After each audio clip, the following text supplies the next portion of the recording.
तो एक कमाल की बात बताने वाला हूँ। एक व्यक्ति ने अपने नए घर का गृह प्रवेश किया। उसने अपने सारे दोस्तों को बुलाया। उसके सारे दोस्तों ने उसे गिफ्ट्स दिए। नेक्स्ट मॉर्निंग जब उसने सारे गिफ्ट्स खोलना शुरू किए तो सरप्राइजिंगली एक दो गिफ्ट्स को छोड़कर सभी में उसे मिले laughing Buddha, feng shui pyramid, Chinese dragon, tortoise, feng shui coins और हाथ हिलाती हुई बिल्ली। साथ में मिले डिस्क्रिप्शन में इन गिफ्ट्स के यूसेस और इनके रखने के सही डायरेक्शन के बारे में लिखा हुआ था। Laughing Buddha for money and happiness, पानी में डूबा हुआ कछुआ कर से मुक्ति, चाइनीज ड्रैगन रोगों से मुक्ति, feng shui coins for good luck. अब बात आती है चाइना के माइंड गेम की। Feng shui, it is the mind game of China. China internet पर प्रेजेंट हजारों websites, TV, newspaper, social media, magazines के थ्रू स्ट्रॉन्ग मार्केटिंग करके फेंग शुई का जाल पूरे ग्लोब में हर कंट्री में फैला चुका है। China uses feng shui for initial trespassing in market. किसी भी कंट्री की मार्केट में चाइना पहले फेंग शुई के थ्रू एंट्री करता है। 20,000 करोड़ रुपीस के एक्सपोर्ट के साथ चाइना इंडिया के 75% मार्केट को कवर कर चुका है। From small shops to big malls, हर जगह आपको ये चाइनीज प्रोडक्ट भर भर के मिलेंगे।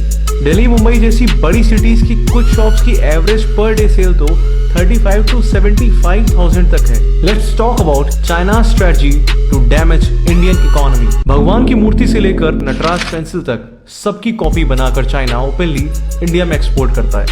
पॉलिस्टर रेजिन जैसे नॉन एनवायरमेंट फ्रेंडली एलिमेंट से बने गणेश लक्ष्मी को चाइना इंडिया में बेचकर सिर्फ दिवाली के दिन ही 400 करोड़ रुपए कमा लेता है।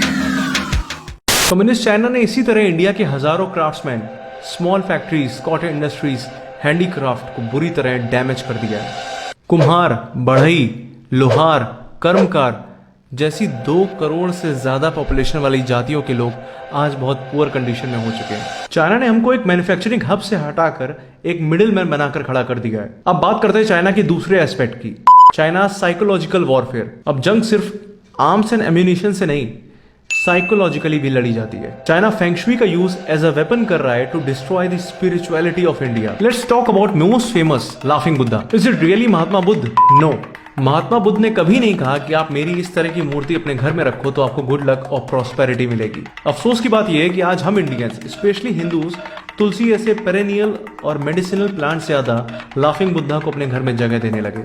फेंग शुई की दुनिया के एक और फेमस मॉडल, चाइनीज गॉड्स फुक, look and Sao.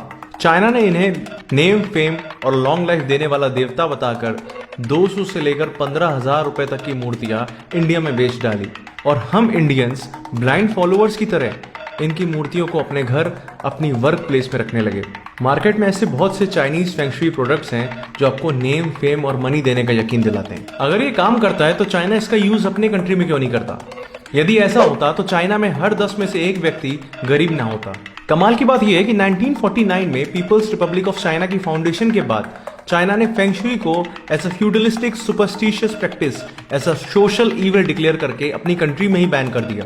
Feng shui की प्रैक्टिस करने वालों को चाइना के रेड गार्ड्स बेरहमी से मारते भी थे। आज भी चाइना में feng shui as a consultancy business, as a practice ban है। This is China psychological warfare. अपने देश में अंधविश्वास को बैन कर दूसरे के देश में इसको बढ़ावा देना, दूसरे के देश में उसका व्यापार करना, अपनी इकोनॉमी मजबूत करना और दूसरे की स्पिरिचुअल रूट्स को पूरी तरह डैमेज